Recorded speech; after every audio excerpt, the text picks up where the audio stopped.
Well, it's wonderful to be back with you again after what I hope was a nice, restful summer vacation. And since you're all looking so bright and ready to work, I've picked a real hard subject for this opening program. We're going to dig into that terrifying old thing called sonata form. We're going to start out by playing for you the first movement of Mozart's great symphony in C major, the last symphony he ever wrote, which is known as the Jupiter Symphony. I'm not going to tell you anything about it in advance. We'll just play it for your pleasure. And then at the very end of the program, we'll play it for you again. And by that time, I hope you'll be hearing it with new ears. But you're probably wondering why we're playing a symphony on a program which is about sonatas. Well, the answer to that one is easy. A symphony is a sonata. You see, a sonata is a piece, usually in several movements, that has a certain basic musical form. And when that form is used in a piece for a solo instrument, like a violin or a flute, or a solo instrument with piano accompaniment, the piece is called a sonata. Now, when the same form is used in a piece for 3 instruments, it's called a trio. And for 4 instruments, it's called a quartet, and for 5, a quintet, and so on. But when this form is used in a piece for a full orchestra, it's called a symphony. Simple. A symphony is merely a sonata for orchestra. Now, that's all I'm going to tell you for the moment. Now, let's just sit back and enjoy this glorious first movement of Mozart's Jupiter Symphony.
Now that we've had the pure pleasure of listening to that divine Mozart, let's get to work and find out why that music gives us such pleasure. And the thing that interests us most today about it is its form, the musical shape of the piece. You know, the shape of a musical composition is the hardest thing for most people to grasp. They can remember a tune or a rhythm easily enough, even harmonies and counterpoints, but the form is harder to understand because grasping the form of a piece means seeing it all at once, or I should say hearing it all at once, which is, of course, impossible, since music takes place in time instead of in space. So how can you hear it all at once? You see, you can see the form of a painting, for instance, or a church, more or less all at once, because their forms exist in space. When you look at this stage, for instance, you see its whole form instantly, and you can take pleasure in its proportions and its balances. But with a piece of music, it takes time to hear the form. You have to keep in your head all the notes you've already heard while you're listening to the new ones, so that by the time the piece is over, it all adds up to one continuous form. Now, maybe that sounds impossible, but it's not. Of course, it's not easy either. But if you know a little about the form in advance, for instance, if you know the piece is going to be in sonata form, then it all becomes much easier because you can almost predict what musical shapes are going to happen. And that's what we're going to do now by finding out what a sonata is. Now, this word sonata originally meant simply a piece of music. It comes from the Latin word sonare, to sound. So a sonata is anything that is sounded by instruments, as opposed to a cantata, which is anything that is sung, from the Latin word cantare, to sing. But it's only in the last 200 years or so that the word sonata has acquired a special meaning which describes the form of a piece, and in particular the first movement of a piece. And this first movement form, which is known as sonata form, laid the foundations of the symphony as we have known it from that time, almost 200 years ago, right on into our own 20th century. Now, how can we explain this immense popularity and growth of sonata form over 200 years? What makes it so satisfying and so complete? Well, two things, really. First, its perfect three-part balance. Remember that. And second, the excitement of its contrasting elements. Balance and contrast. In those two words, we have the main secrets of sonata form. Now, first, let's consider that three-part design I talked about. This is something we can see all around us. If you think of a bridge with two great towers rising on either side of a river and the connecting span sweeping over the water between them, that's a three-part form. 1, 2, 3. Now, of course, any form as basic and natural as that in life must be just as natural in music, and so it is. The most basic form of a simple song is usually a three-part form. Take the old nursery tune that we all know as Twinkle, Twinkle, Little Star, for instance. There's a first part, which we'll call A.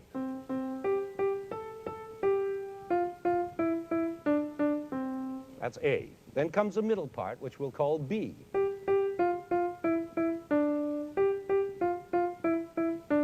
And finally, we return to the first part, A, again.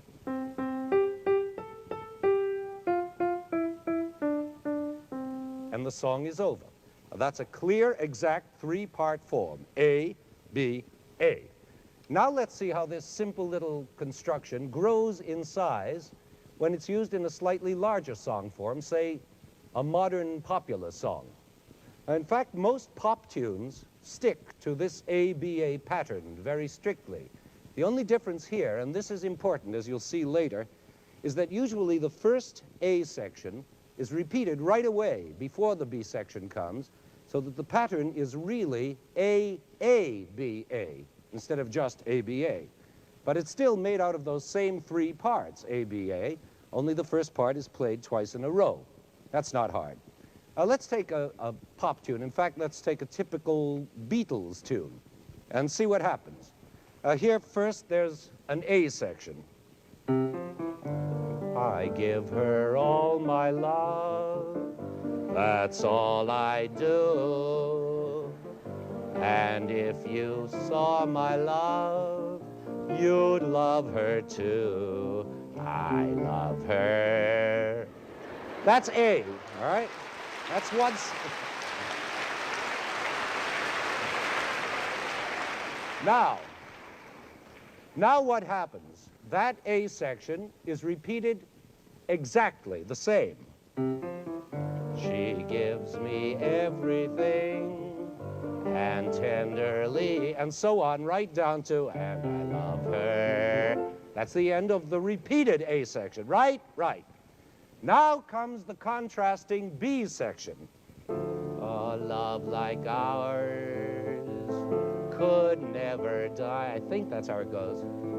As long as I have you near me. That's the B. And that brings us back again to the original A section in all its glory. Bright are the stars that shine, dark is the night, and so on, right to the end of the piece. Well,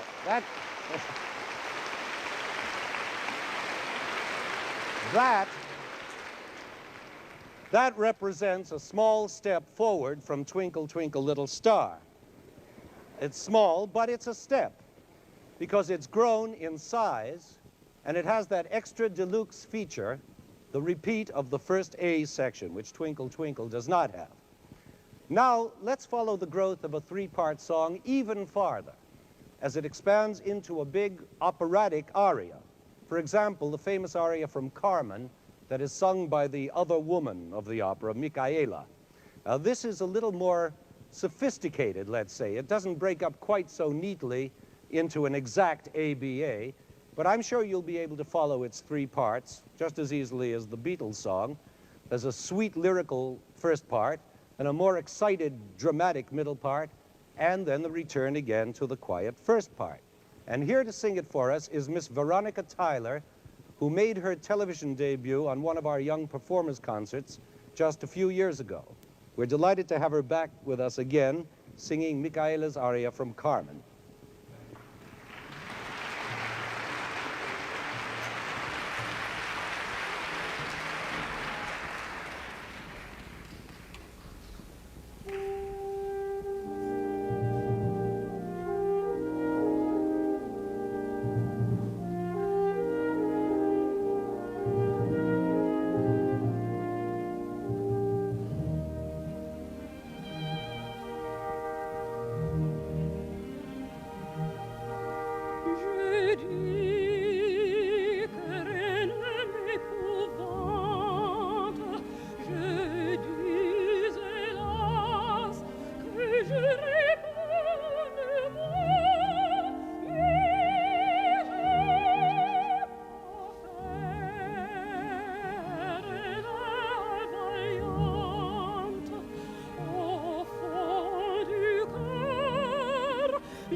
Je vais voir de près les artifices mourir, en finir